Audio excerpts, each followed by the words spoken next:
Les urgences psychiatriques en France, eh bien, elles sont au bord de l'implosion. Ce n'est pas juste une impression, c'est le constat vraiment alarmant d'un nouveau rapport parlementaire. Alors aujourd'hui, on va décortiquer ensemble ce qui se passe et pourquoi on parle d'une véritable crise de santé publique. Pour bien saisir l'ampleur du problème, il y a un chiffre, un seul, et il fait froid dans le dos. Plus 570%. Oui, c'est bien ça. C'est l'augmentation vertigineuse des hospitalisations de jeunes filles entre 10 et 19 ans pour des gestes d'automutilation. Et ça, c'est depuis 2007. Ce chiffre, ce n'est pas juste une statistique. Non, c'est le symptôme d'une crise vraiment très profonde qu'on va essayer de comprendre. Bon, pour être précis, tout ce dont on va parler, ça vient du rapport d'information numéro 714 de l'Assemblée nationale. C'est un document très sérieux, déposé par la Commission des affaires sociales. Il a été rédigé par 2 députés, Nicole Dubré-Chirat et Sandrine Rousseau. Alors, qu'est-ce qu'il révèle exactement sur notre système de santé? C'est ce qu'on va voir.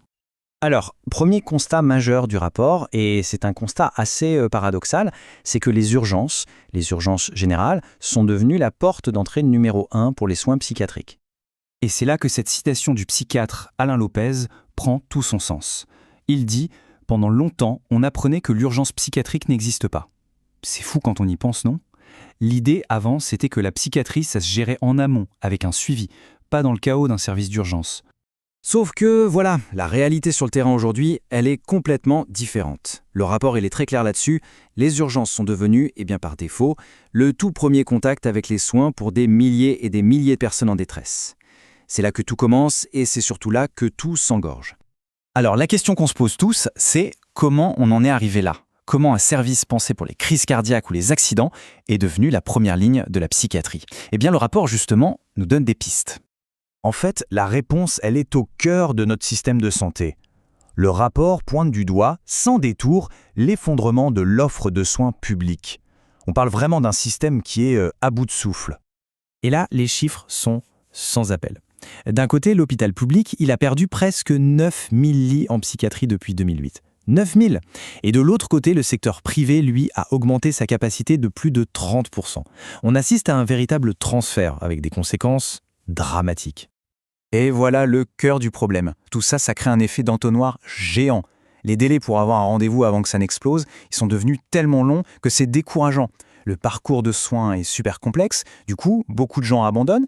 Et à la fin, quand la crise éclate, la seule porte qui reste ouverte, 24 heures sur 24, eh bien, c'est celle des urgences. Bon, si la situation est déjà critique pour les adultes, le rapport met en lumière un secteur qui est encore plus en souffrance. C'est la pédopsychiatrie, c'est-à-dire la psychiatrie pour les enfants et les adolescents. Et là, les mots des rapporteurs sont vraiment forts. Elles ne parlent pas de petites difficultés, non. Le terme utilisé, c'est crise majeure. Une crise avec des conséquences qui vont durer. C'est ni plus ni moins un cri d'alarme pour la santé mentale de nos jeunes. Mais alors, pourquoi ce secteur est complètement sinistré? En fait, c'est un peu la tempête parfaite. Il n'y a pas assez de lits. Il y a des inégalités énormes pour accéder aux soins en fonction de là où on habite.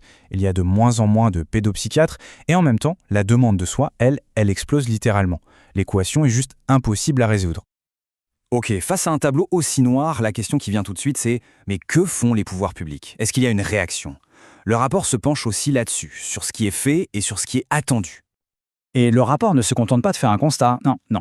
Il lance un véritable appel à l'action. Mais la vraie question, c'est est-ce que l'ambition politique est à la hauteur de l'urgence de la situation? La conclusion du rapport, elle est limpide. Fini de mettre des pansements sur une jambe de bois. Le système n'a pas besoin de petits ajustements. Il a besoin, et je cite, d'une action publique ambitieuse et d'une mobilisation collective de grande ampleur. Rien que ça. Et justement, en réponse, le gouvernement a annoncé que la santé mentale serait la grande cause nationale pour 2025. Alors concrètement, qu'est-ce que ça veut dire? Pour l'instant, ça veut surtout dire plus de communication. C'est une belle vitrine, c'est sûr, mais ça soulève la question essentielle. Est-ce que l'argent et les moyens vont suivre? Et c'est vraiment là-dessus que le rapport nous laisse. Cette grande cause nationale, est-ce que ça va être juste un slogan politique, une belle opération de com', ou est-ce que ça sera vraiment le point de départ d'une refondation complète de la psychiatrie en France, une refondation attendue par des millions de personnes et par des milliers de soignants qui sont à bout? La question reste donc posée, c'est évidemment un sujet qu'on va continuer de suivre de très près ici. Si ce genre de décryptage de documents officiels vous intéresse pour comprendre les grands enjeux de notre société, eh bien le mieux, c'est de vous abonner à la chaîne Rapport en clair et d'activer la petite cloche pour ne rien rater. Merci beaucoup et à très bientôt.